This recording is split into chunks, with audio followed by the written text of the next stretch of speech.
अब देख रहे हैं न्यूज 360। लखनऊ में हुई कैबिनेट बैठक में प्रदेश सरकार ने शिक्षकों को बड़ी राहत दी है। मुख्यमंत्री योगी आदित्यनाथ की अध्यक्षता में हुई कैबिनेट बैठक में कैशलेस चिकित्सा योजना को मंजूरी दी गई, जिसमें लाखों शिक्षक और उनके आश्रितों को बेहतर इलाज की सुविधा मिलेगी। इसके अलावा और किन फैसलों को कैबिनेट की मंजूरी मिली, पूरी खबर के लिए ये रिपोर्ट देखिए। माध्यमिक शिक्षा विभाग का भी इसी प्रकार से व्यवस्था आज मंत्री परिषद ने सहमति दे दी है। प्रदेश के माध्यमिक शिक्षा विभाग के अधीन अशासकीय सहायता प्राप्त विद्यालयों के शिक्षकों तथा स्ववित्त पोषित माध्यमिक विद्यालयों के शिक्षकों को कैशलेस चिकित्सा सुविधा का लाभ प्रदान किए जाने के संबंध में आज मंत्री परिषद ने अपनी सहमति दे दी है। ये भी अपने आप में पहली बार हुआ है कि उन लोगों को इस प्रकार की चिकित्सा सुविधा उपलब्ध करा दी गई। जब सोच नहीं हो तो उठने वाले हर कदम विकास के लिए नई दिशा तय करते हैं। हर कदम ये बयां करते हैं कि डबल इंजन की सरकार में लगातार हो रहे विकास की गति क्या है। गुरुवार को लखनऊ के लोक भवन से सत्ता के बड़े फैसलों की दस्तक हुई। लोक भवन में सीएम योगी की अध्यक्षता में हुई कैबिनेट बैठक में यूपी के विकास को लेकर बड़ा फैसला लिया गया। करीब 2 घंटे तक चली इस मैराथन बैठक में 32 प्रस्ताव रखे गए थे, जिनमें से 30 प्रस्तावों पर मुहर लगी। इसकी जानकारी यूपी सरकार में कैबिनेट मंत्री सुरेश खन्ना ने दी, जिनमें शिक्षा, स्वास्थ्य, पुनर्वास और शहरी विकास से जुड़े बड़े फैसले शामिल रहे।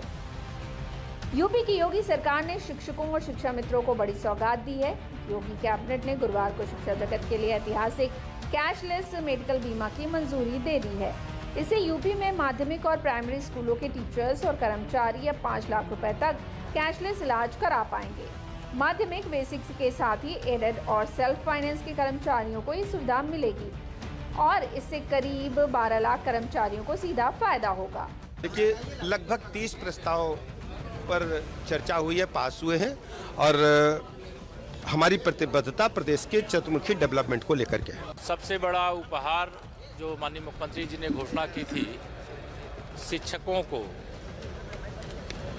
कैशलेस चिकित्सा सुविधा की, आज 15 लाख से अधिक शिक्षकों को कैशलेस चिकित्सा सुविधा प्रदान करने का प्रस्ताव भी कैबिनेट में पास हुआ है।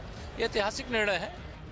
योगी सरकार ने माध्यमिक और बेसिक शिक्षा विभाग के शिक्षकों के साथ ही रसोइयों और कार्मिकों को भी कैशलेस मेडिकल बीमा की सुविधा दी है। अशासकीय सहायता प्राप्त विद्यालयों और स्ववित्त पोषित स्कूलों के शिक्षकों को भी अब कैशलेस चिकित्सा सुविधा का लाभ मिलेगा। इन सब के अलावा किन प्रमुख प्रस्तावों पर योगी सरकार की मुहर लगी, उसे भी तफसील से समझते हैं। सुप्रीम कोर्ट के आदेश पर अवस्थापना एवं औद्योगिक विकास विभाग नोएडा में मेट्रोपॉलिटन कॉरपोरेशन को मंजूरी मिली। उत्तर प्रदेश नगर निगम नियमावली 2026 को मंजूरी मिली। उत्तर प्रदेश शहरी पुनर्विकास नीति 2026 लागू करने के प्रस्ताव को भी पास किया गया। यूपी न्यायिक सेवा नियमावली 2001 में 7वां संशोधन का प्रस्ताव पास किया गया। नोएडा इंटरनेशनल एयरपोर्ट जेवर के भविष्य में विस्तारीकरण के लिए भूमि अधिग्रहण का प्रस्ताव पास हुआ। उत्तर प्रदेश ईंट भट्टा नियमावली 2026 मंजूरी मिली। यूपी इलेक्ट्रॉनिक्स विनिर्माण नीति 2020 में संशोधन करने का प्रस्ताव पास हुआ। वाराणसी चंदौली में मोहनसराय उपाध्याय नगर चकिया मार्ग कार की पुनरीक्षित प्रशासकीय एवं वित्तीय स्वीकृति मिली और उत्तर प्रदेश राज्य में उप निबंधक कार्यालयों में पंजीकृत विलेखों का डिजिटाइजेशन किया जाएगा, इस पर भी मंजूरी मिली।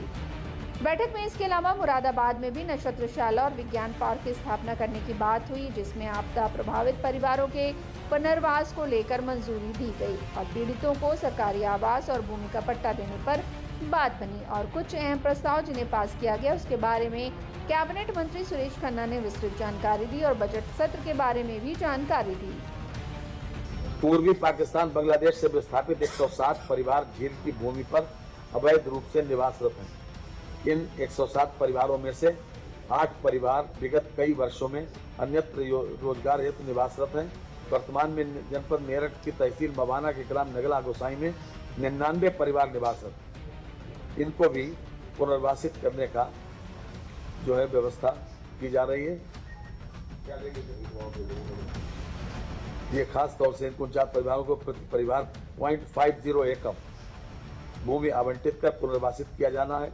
उक्त भूमि प्रीमियम अथवा रिलीज रेंट पर 30 साल के लिए पट्टे पर निष्पादित किया जाएगा, जिसे 30 साल के लिए 2 बार बढ़ाया जा सकता है, जिसको रिन्यू किया जाएगा, यानी 90 वर्ष का होगा। ये अटल नवीकरण और शहरी रूपांतरण मिशन 20 यानी अमृत 20 योजना के अंतर्गत गोरखपुर के नगर निगम गोरखपुर में सीवरेज योजना जोन A3 से संबंधित परियोजना 721 करोड़ 40,41,000 जीएसटी व सेंसेस सहित के व्यय के प्रस्ताव पर अनुमोदन आज मंत्री परिषद ने दे दिया है। ये अमृत 2 के अंतर्गत सीवरेज योजना को जो है वो आज मंत्री परिषद ने अनुमोदन दे दिया। बजट सत्र 9 तारीख से प्रारंभ होगा और 11 तारीख को बजट आएगा। 9 तारीख को महामहिम श्री राज्यपाल जी का अभिभाषण होगा और उसके बाद 10 तारीख को चूंकि एक हमारे 2 माननीय सदस्यों का निधन हो गया, इसलिए उनके निधन पर शोक व्यक्त किया जाएगा और 11 तारीख को 11 बजे बजट आएगा वर्ष 26-27 का। सुरेश खन्ना ने अपने बयानों में यूपी विधानसभा के बजट सत्र की तारीख की भी जानकारी दुनिया के सामने रखी और बताया कि यूपी विधानसभा का बजट सत्र 9 फरवरी से शुरू होगा। दरअसल यूपी सरकार ने वित्तीय वर्ष 2025-26 में 8.8 लाख करोड़ का बजट पेश किया था, जो पहले के मुकाबले 9.8% ज्यादा था।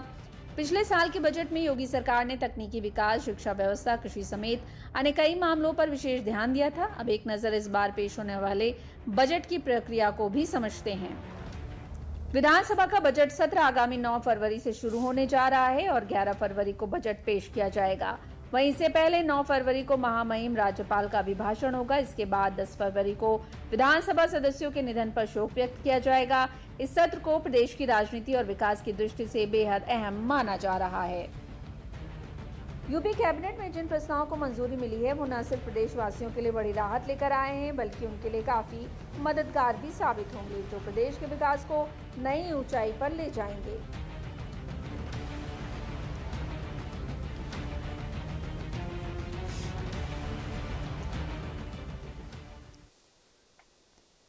और अब बढ़ते अगली खबर जो